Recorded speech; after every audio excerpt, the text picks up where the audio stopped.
ужас в твоих глазах.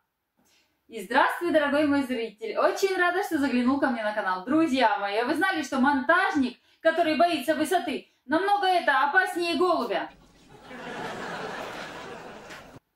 Валя позвонила Коле 120 раз, чтобы сказать, что звонить больше не будет. Ведь у нее тоже есть гордость.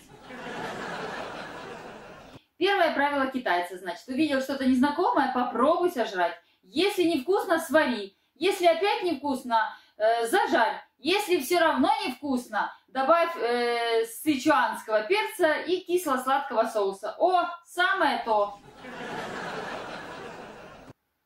Люди, которые постоянно любят рассказывать мне, как жить, никогда не похожи на людей, у которых хотелось бы это спросить. Назови хотя бы пару причин, почему тебе так срочно нужно на море. Ну, море волнуется раз. Самая действенная надпись на калитке: «Осторожно, собака злая». Цепь – китайская. Хорош в постели в определенном возрасте это начинает означать: не храпит и не перетягивает на себя одеяло. Почему ты постоянно спрашиваешь, когда я на тебе женюсь? Ой, мне нравится видеть ужас в твоих глазах. И прогноз погоды на праздники. Будет тепло, если стоять у мангала.